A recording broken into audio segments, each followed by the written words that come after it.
সাল্লাল্লাহু আলাইহি ওয়াসাল্লামকে দিয়ে বলছেন এইভাবে চলাচল করতে বলো, কেউ টিটকারি মারতে পারবে না। এবার আপনাকে বলছি, আপনার কন্যাকে একটা ছেলে চায়ের দোকানে বা মোড়ে একটা আড্ডাটি টিটকারি মেরেছে, তখন আপনার কন্যা কান্না করতে করতে করতে করতে আপনার কাছে চলে এসেছে।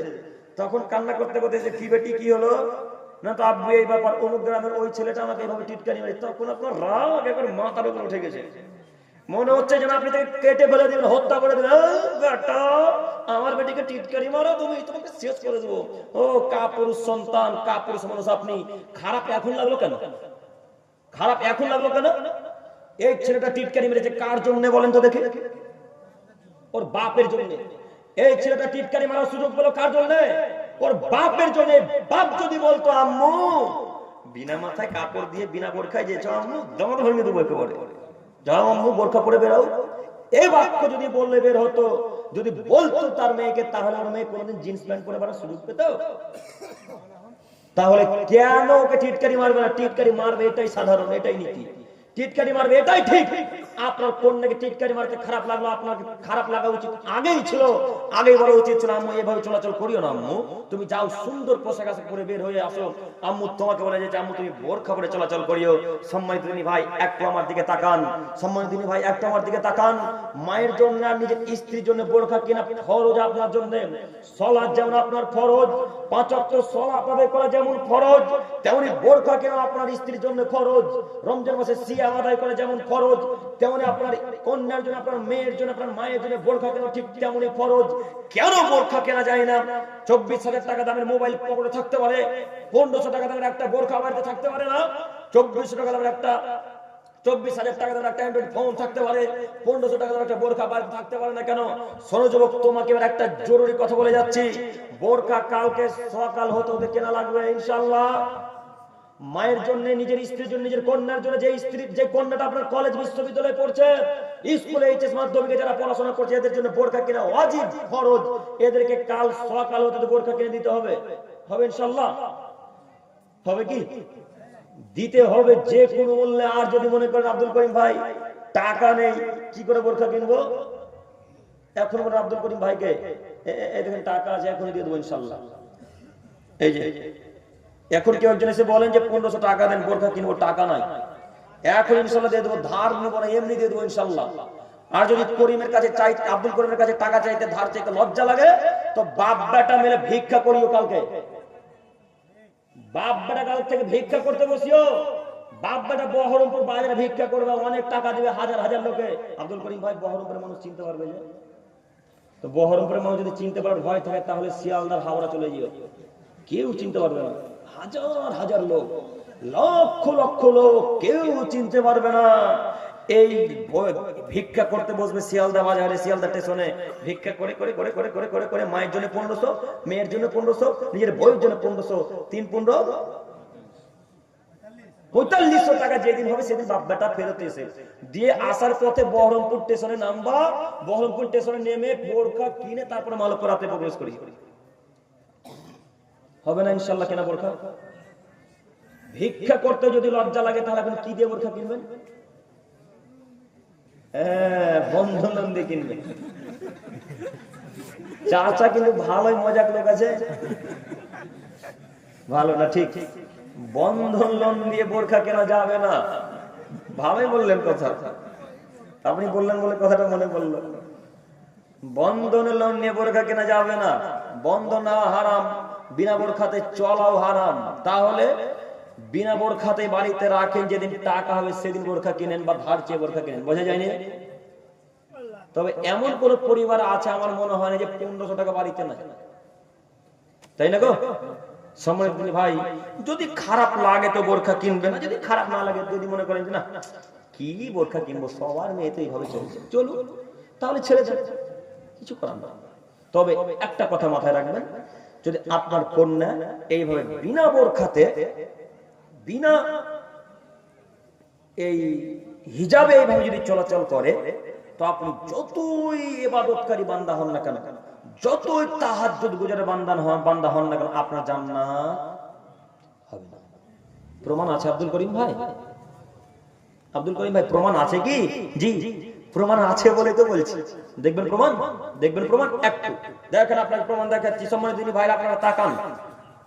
আম্মার ইবনে ইয়াসির রাদিয়াল্লাহু তাআলা আনহু থেকে বর্ণিত, তিনি বলেন রাসূলুল্লাহ সাল্লাল্লাহু আলাইহি ওয়াসাল্লাম বলেছেন, সালাসাতুল লা ইয়াদখুলুনাল জান্নাতা আবাদা। আদমের ছেলে মেয়ে শোনো, তিন শ্রেণীর মানুষ জান্নাতে যাবে না, আবাদান জান্নাতে যাবে না, কখনো যাবে না। এক, মুদমিনুল খামর, যারা বিড়ি গুল গুটকা গাঁজা হিরোইন ইয়াবা তিরঙ্গা জর্দা সিগারেট খৈনি খাই পান করে, যারা জান্নাতে যাবে না। তারা যারা নেশার দ্রব্য জিনিস খাই পান করে, এরা জান্নাতে যাবে না। দুই, আর রাজুলাতু মিনান নিসা, পুরুষের বেশধারী নারী জান্নাতে যাবে না। পুরুষের বেশধারী নারী জান্নাতে যাবে না। পুরুষের পোশাক আশাক পরে যায় নারী, পুরুষদের জিন্স প্যান্ট পরে যায় নারী, পুরুষদের জুতা স্যান্ডেল পরে যায় নারী, পুরুষদের জামা পরে যায় নারী, এই নারী জান্নাতে যাবে না। এই নারী জান্নাতে যাবে না। যেই মহিলারা পুরুষদের জুতা স্যান্ডেল পরে, যেই মহিলারা পুরুষদের প্যান্ট শার্ট পরে, যেই মহিলারা পুরুষদের জামা পরে রাস্তাঘাটে ঘোরাঘুরি করে, এই মহিলারা জান্নাতে যাবে না। এই মহিলারা তো জান্নাতে যাবে না, যাবেই না। এই মহিলারা জান্নাতে তো যাবে না, যাবেই না। এর বাপও জান্নাতে যাবে না। এর বাপ হলো দায়ুস, তাই জান্নাতে যাবে না। একটু আপনাকে দেখাচ্ছি, দেখুন আপনি দায়ুস কিনা একটু দেখাচ্ছি। একটু আমার দিকে তাকান। এখান থেকে এত দূর পর্যন্ত আপনাদের মেন গেট, বুঝতে পারছেন? তাকান, এখান থেকে এত দূর পর্যন্ত আপনাদের মেন গেট। এই মেন গেটে আমার মতো একটা চেয়ার নিয়ে আপনি বসে আছেন। আপনি বাড়ির গার্জেন, বাড়ির মালিক, আপনি মহিলার পিতা, কন্যার আব্বু। আপনার কন্যাটা যেটা এইচএস দিবে এবার 2025 না 24 গো 25 না 2025 মাধ্যমিক দিবে আপনার কন্যার। আপনার আরেকটা বড় মেয়ে এইচএস দিবে। এই কন্যাটা এই গেটের সামনে দিয়ে বেরিয়ে চলে যাচ্ছে। যখন বেরিয়ে চলে যাচ্ছিল তখন ঠোঁটে লিপস্টিক দেওয়া ছিল, ছিল না? এই কন্যাটা যখন যাচ্ছিল তখন একটা এখান পর্যন্ত একটা গেঞ্জি পরেছিল। এই কন্যাটা যখন যাচ্ছিল তখন জিন্সের প্যান্ট পরে যাচ্ছিল। আচ্ছা, জিন্সের প্যান্ট তো পরছেই, ওই জেগিন্স না লেগিন্স বলে গো, কি বলে ওটাকে? লেগিন্স না? এই লেগিন্স পরে আপনার চোখের সামনে দিয়ে বেরিয়ে গেল। একেবারে চুলকে ছেড়ে দিয়ে পুরুষদের জুতা স্যান্ডেল পরে আপনার চোখের সামনে দিয়ে গেট দিয়ে ঢং ঢং ঢং ঢং করতে করতে করতে চলে গেল। আপনি কি কাপুরুষ? আপনি কি মানুষ নন? আপনি কি কাপুরুষ? আপনি কি মানুষ নন? আপনার কি শরীরে রক্ত নাই? আপনি কি বেহায়া মানুষ? আপনি কি ইহুদির বাচ্চা? আপনি কি নাসারার বাচ্চা? আপনি কি খ্রিস্টানের বাচ্চা? আপনার মেয়ে বেহায়া হয়ে এইচএস পড়া ছাত্রী কেন আপনার চোখের সামনে দিয়ে জিন্সের প্যান্ট পরে বেরোবেন? আপনার কন্যার হাইট হয়েছে যেদিন ক্লাস 6 এ পড়ে, সেদিন থেকে আপনার মেয়ের কন্যার ফরজ, ও যে ফরজ আপনার কন্যার পর্দা করা ফরজ। আপনার কোন এইভাবে চলাচল করবে কেন? আপনার চোখের সামনে ঢং ঢং করে বেরিয়ে চলে যাচ্ছে, জিন্সের প্যান্ট পরে, লেগিংস পরে, চোখে সুরমা দিয়ে, ঠোঁটে লিপস্টিক লাগিয়ে, চুলকে ছেড়ে দিয়ে বেরিয়ে চলে গেল। বলতে পারলেন না কেন? খ্রিস্টানদের মহিলারা এইভাবে চলাচল করে, নাসারাদের মেয়েরা এইভাবে চলাচল করে, হিন্দুদের মহিলারা এইভাবে চলাচল করে, ইহুদিদের মহিলারা এইভাবে চলাচল করে। এই মহিলাটা ভালো পড়া যে কন্যা চলাচল করছে, সে কি ইহুদির মেয়ে? সে কি খ্রিস্টানের মেয়ে? সে কি নাসারার মেয়ে? জি না, অসম্ভব নয়। এরা খ্রিস্টানের মেয়ে নয়, এরা নাসারার মেয়ে নয়, এরা হিন্দুদের মেয়ে নয়, এরাই মালপাড়ার কোন এক মুসলমান পরিবারের মেয়ে। আপনার চোখের সামনে দিয়ে বিনা বোরখাই, বিনা গেঞ্জি পরে, একবারে টাইট ফিটিং জামা পরে, জিন্স প্যান্ট পরে, লেগিংস পরে, চোখের সামনে ঢং ঢং ঢং করতে করতে বেরিয়ে চলে গেল। কই ঠাকতে পারলেন না? কিসের বাপ আপনি? কাপুরুষ বাপ আপনি, কাপুরুষ বাপ আপনি, কাপুরুষ বাপ। আপনার মতো বাপ পৃথিবীর বুকে বেঁচে থাকা চাইতে নদীতে ডুব দিয়ে মরে যাওয়া অনেক ভালো। আপনার মতো বাপ পৃথিবীর বুকে বেঁচে থাকা চাইতে নদীতে ডুবে যাওয়া অনেক ভালো। মেয়েকে ঠেকাতে পারলেন না, কিসের বাপ? কিসের বাপ আপনি? একজন পাগল মেয়েকে জন্ম দিতে পারে, একজন পাগল মেয়েকে জন্ম দিতে পারে, কিন্তু পাগলের বাচ্চা ওই মানুষটা বলতে পারে না যে রহিমা লেগিংস পরে বেরিয়েছো বেটি, দাঁত ভেঙে দেবো একেবারে, যাও বাড়ি যাও, লেগিংস খুলে আয়, তারপরে তুই বাড়ি থেকে বেরোতে পারবি। এই কথা পাগল বলতে পারে না, এই কথা যারা ভালো তারা বলতে পারে, তাই না? তাহলে আপনার কন্যাটাকে যে নিষেধ করলেন না, আপনি কি পাগলের থেকেও খারাপ? আপনি কি হিন্দু খ্রিস্টান নাসারাদের চাইতেও খারাপ? কেন আপনার স্ত্রীকে নিষেধ করতে পারলেন না? কেন ঠেকাতে পারলেন না? ঠেকাতে পারলেন না কেন? কেমন বাপ আপনি? আপনাকে বলে যাচ্ছি, যদি আপনি মারা যান আজকে, তো বাঁচার হয়তো পথ থাকবে ইনশাআল্লাহ। কেন আল্লাহকে বলতে পারবেন যে আল্লাহ আমি বুঝতে পারি যে আমার মেয়ে এইভাবে চলাচল করবে, আল্লাহ তো মরে গেছে, এখন আমি কি উত্তর দিব? এ কথা আল্লাহ জিজ্ঞাসা করবে না। আর যদি আজকের পর থেকে মাল করার কোন এক পরিবারে লেগিংস পরে, জিগিংস পরে, জিন্সের প্যান্ট পরে, গেঞ্জি জামা পরে, পুরুষদের জুতা সেন্ডেল পরে রাস্তাঘাটে ঘোরাঘুরি করে, তাহলে এই লোকটাকে আল্লাহ কিয়ামতের মাঠে জিজ্ঞাসা করবে, আর এই লোকটা জাহান্নামে যাবে। সম্মানিত দিনী ভাই, আপনাকে আমি কি দিয়ে বুঝাবো বলেন? রাসূলের বাণী, তিনি বলছেন 1450 বছর পূর্বে বলেছেন যে এরা জাহান্নামে যাবে। 1450 বছর পূর্বে বলেছেন যারা দায়ুস তারা জাহান্নামে যাবে। আমি দায়ুসের কথাটা বারবার বলছি, আপনারা হয়তো বুঝতে পারেন না। দায়ুস আরবি শব্দ, এর বাংলা শব্দ হলো বাড়িতে বেহায়া পড়ার সুযোগ দেওয়া। বুঝতে পারলেন? দায়ুস আরবি ভাষা, আর বাংলা হলো বেহায়াপনার সুযোগ দেওয়া বাড়িতে। তো বেহায়াপনার সুযোগ কিভাবে দেওয়া হয়? কন্যাকে বেপরদায় রেখে বেহায়াপনার সুযোগ কিভাবে দেওয়া হয়? বাড়িতে টিভি সিরিয়াল চালিয়ে। বেহায়াপনার সুযোগ কিভাবে দেওয়া হয়? ছেলে মেয়ে সালাত না আদায় করলে। বাড়িতে বেহায়াপনার সুযোগ কিভাবে দেওয়া হয়? নিজের ছেলে প্যান্ট টাকুন নিচে পড়লে। টাকুন বুঝলেন কি? এক টাকুন নিচে যার ছেলে প্যান্ট পরে তার বাপ দায়ুস, তার বাপকে বলা উচিত ছিল আব্দুর রহমান প্যান্ট টাকুন নিচে পড়েছে কেন বেটা? টাকুন নিচে প্যান্ট পরতে হয় না বেটা, খুলে ফেলো, খুলে ফেলো, কেটে দাও বাবা, কেটে দাও। আর আপনার স্ত্রী তো প্রতিদিন প্যান্টটা খাচ্ছে, তাও একবার বলতে পারেন আপনার ছেলেকে যে আব্দুর রহমান প্যান্ট কেটেছিস, কাল থেকে যদি না কাটিস তো প্যান্ট আর খেঁচে দেবো না। বলেছে কোনোদিন আপনার স্ত্রী? বলবে কি করে? দিন ধর্ম তো কিছুই বোঝে না। আপনার স্ত্রী বলছে আব্দুল্লাহ তুই প্যান্টটা কেটেছিস বেটা, তোকে কেমন ঠ্যাঙা ঠ্যাঙা লাগছে, বলে না? কেমন কেমন লাগছে বেটা, প্যান্টটা নিচেই মানাইছে। এরকম কথা মা বলে, মা গো। আর বাপ তো বলে যদি কোনো যুবক ঘরে দাঁড়িয়ে, কত যুবক ঘরের মুখে দাঁড়িয়ে আছে আলহামদুলিল্লাহ, আমি খুব খুশি হয়েছি এদেরকে দেখে, আলহামদুলিল্লাহ খুবই খুশি, আল্লাহর কসম করে বলছি। এই আপনাদেরকে দেখে। আর ওই বর্ধমানে একটা পূর্ব বর্ধমান চেনে? পূর্ব বর্ধমানে একটা বক্তব্য ছিল, তো যুবক ভাইদের প্রত্যেকটা যুবক ভাইয়ের মুখে দাঁড়িয়ে আলহামদুলিল্লাহ এত সুন্দর লাগছে দেখে। এই জন্য আমি যুবক ভাইদেরকে খুব ভালোবাসি, খুব ভালো লাগে। আর এরা যত দিন ধর্ম বুঝে, বৃদ্ধরা তো বুঝবে না। কেন বলেন তো? ওরা বলবে বাপ দাদুরা কি ভুল করেছে যে, তাই না? এটাই বলবে, কিন্তু বোঝে না যে বাপ দাদুরা যদি ভুল করেছে তো এখন তো সময় চেঞ্জ হচ্ছে, হাদিস কোরআন আরো মানুষ ভালোভাবে রিসার্চ করছে, মানুষ এত রিসার্চ করেনি তাই জানতে পারেনি। তাহলে আপনি বলেন তো, এই কি কয়েকদিন আগে ওই ছোট ফোনগুলো ছিল না, নোকিয়া, আবার আরো অনেক লাভাটাবা কি কি ফোন ছিল, তো এই ফোনগুলো আস্তে আস্তে উন্নত মানের হচ্ছে, তাহলে আপনি কি বলবেন যেটা নেওয়া যাবে না? তাহলে নাকি কথা বুঝতে পারেন না? হাদিস কোরআন যেটা সেটাই আছে, কিন্তু আমি আর আপনি হয়তো বুঝতে ভুল করেছি, অপব্যাখ্যা করেছি আয়াতে, তাই আপনারা বুঝতে পারেননি। এবার এতদিন যারা ভালোভাবে রিসার্চ করছে, গবেষণা করছে, তারা বুঝে গবেষণা করে বলছে, তখন আপনি বলছেন বাপদাদারা ভুল করেছিল নাকি? এই বাপদাদারা ভুল করার কথাটা কে বলেছিল জানেন? ইব্রাহিম আলাইহিস সালামের পিতা, তারা হলো কাফের, স্পষ্ট কাফের। এই বাপদাদারা ভুল করেছে কথাটা কাদের নীতি? জাহেলদের নীতি, কাফেরদের নীতি। যখনই তাদেরকে দাওয়াত দেওয়া হতো তখন তারা বলতো আমার বাপদাদারা ভুল করেছে।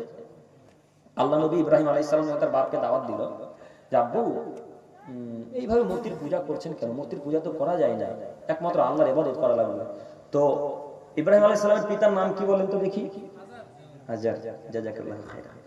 তো এই আজার ছিলেন নমরুদের প্রধানমন্ত্রী, মানে সম্মানিত ব্যক্তিদের মধ্যে একজন তিনি আজার। কথা বুঝতে পারছেন? তো আজারকে তার ইব্রাহিম আলাইহিস সালাম তার বাপকে বলছেন আব্বু আপনি এইভাবে পুজো করছেন কেন? এই পুজো করা তো ঠিক না। তখন ইব্রাহিম আলাইহিস সালামের বাপ বলছে আমার বাপ দাদারা ভুল করেছিল, তুমি এই কথা বলছো মানে? আমি নমরুদের প্রধানমন্ত্রী, আমি এখনই কথা যদি ফার্স্টকে লিক করে দিই তাহলে তোমার মৃত্যুদণ্ড হতে পারে। তুমি আজকের পর থেকে কথা বন্ধ করো, নইলে তোমাকে ফাঁসি দেওয়া হবে, মৃত্যুদণ্ড দেওয়া হবে। এই কথা তার নিজের বাপ বলছে। তো নিজের বাপ যদি ইব্রাহিমকে না মানে তাহলে আমাকে আপনারা মানবেন কেন? হ্যাঁ, আমি তো সবই করা কথা বলছি না, তো করা লাগছে কেন? আপনার স্ত্রী এরকম করছে যে তার জন্য আপনি কাল থেকে আপনার স্ত্রীকে বোরখা পড়তে বলেন তো, জিন্দেগিতে বলবো না বোরখার কথা, জিন্দেগিতে বলবো না। কাল থেকে আপনি নামাজ পড়েন শুরু করেন, সালাত শুরু করেন, জিন্দেগিতে বলবো না যে আপনি সালাত আদায় কেন করেন।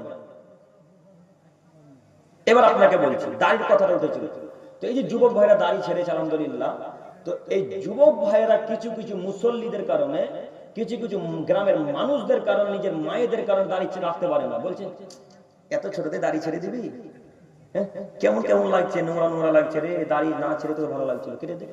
তো এই ছেলেগুলো তো সঠিক পরিপূর্ণ ইমান আসেনি, তো মা বাপের কথা শুনে, গ্রামের মুসল্লিদের কথা শুনে দাড়ি ছেড়ে কেটে দিল দাড়ি। হাজার এরকম মুসল্লি নাই, মুসল্লিতে বলে গো তুই এত তাড়াতাড়ি দাড়ি ছেড়ে দিলি রে, তোকে দেখে ভাল লাগে না। তার মানে বলতে চাইছে দাড়ি তুই কিছুদিন পরে ছাড়িস। একটা কথা মনে রাখবেন, রাসূলের বাণীকে নিয়ে, রাসূলের জিনিসকে নিয়ে কেউ যদি মনে করে যে কেমন খ্যাত খ্যাত লাগছে, কেমন নোংরা নোংরা লাগছে, তাহলে সে কাফের। কথা বুঝতে পারেননি? যদি কেউ বলে এখানে একটা, আমাদের দাড়ি দেখেন তো, এখানে একটা, এখানে একটা, এখানে একটা, মানে কোথায় একটা হাওড়া, একটা শিয়ালদাতে, আর যাদের একেবারে পুরো গাল ভরে দাঁড়িয়ে, আলহামদুলিল্লাহ দেখি এত সুন্দর লাগে, তারপরেও বলে তোর দাড়ি দেখে তোর খ্যাত খ্যাত লাগছে, কেমন কেমন লাগছে, কেমন হচ্ছে বুড়া বুড়া লাগছে, তাই না? এরকম যদি কোন রাসূলের কেউ বাক্যকে নিয়ে কেউ যদি বলে যে এমন এমন লাগে, তাহলে সে কাফের। সে ডাইরেক্ট কাকে অপমান করলো? আল্লাহ রাসূলকে। আর এই দাড়ির বিরোধিতা করে খ্রিস্টানেরা, নাসারা, খ্রিস্টানেরা আর বেধর্মী। তো সম্মানিত দিনী ভাই, আপনাকে আমি অনুরোধ করে বারবার বলতে চাইবো, এবং মুরব্বী সাহেবদেরকে বলতে চাইছি, হে আমার মুরব্বী সাহেবগণেরা, আপনারা যুবকদেরকে উৎসাহিত করবেন, যুবকদেরকে উৎসাহিত করবেন। কোন যুবক সালাত আদায় করা শুরু করে তাকে আরো উৎসাহিত করেন যে আলহামদুলিল্লাহ তুমি সালাত ধরেছো বাবু, তুমি এইভাবে নামাজ পড়ো, ওইভাবে নামাজ পড়ো, তাদেরকে শিক্ষা দিলেন। তো এইভাবে অনর্গল নোংরা কথা বলে তাদেরকে মসজিদ থেকে তাড়িয়ে দিবেন না। সম্মানিত দিনী ভাই, আপনাদের বক্তা সাহেব চলে এসেছে, তো আমি আর কথা বাড়াতে চাইছি না। তো শেষ পর্যায়ে আমি এসে আপনাকে বলছি, আরো আমার অনেক কথা ছিল, যাই হোক বুঝতে পারলাম না টাইম এত তাড়াতাড়ি চলে যাবে। তো আমি আপনাদেরকে শেষ পর্যায়ে এসে বলতে চাইছি যে পর্দার বিধান আর মহিলাদের সম্মানটা বুঝতে পেরেছেন? আলহামদুলিল্লাহ। আজকের স্থানে, আজকের মজলিসে যদি একটা মানুষ হেদায়েত পায়, তাহলে আজকে জালসা ইনশাআল্লাহ সফল, তাই না? তাহলে আলহামদুলিল্লাহ সফল। তো সম্মানিত দিনী ভাই, আমি আপনাদেরকে অনুরোধ করে বলতে চাইছি যে এই পর্দার বিধানগুলিকে একটু খুব মনোযোগ সহকারে, খুব কড়া দৃষ্টিতে দেখবেন, যে আমার মা, আমার কন্যা, আমার স্ত্রী এইভাবে চলাচল করবে কেন? আমার স্ত্রী, আমি মোহরান আদায় করেছি, আমি হক আদায় করবো, কেউ দেখতে পারে না। আমার কন্যা, আমার জামাই হক আদায় করে, জামাই দেখবে, কেউ দেখতে পারে না। এইভাবে একটু কড়া দৃষ্টিতে দেখে, নজর রেখে নিজের কন্যাকে, নিজের আম্মুকে, নিজের স্ত্রীকে কন্ট্রোল রাখার চেষ্টা করবেন। হে আমার প্রতিপালক, তোমার কাছে আমি ভিক্ষা চেয়ে বলি, তুমি আমাদের সকলকে পর্দার বিধান সম্পর্কে বোঝার তৌফিক দান করো। সকলে বলি আমিন।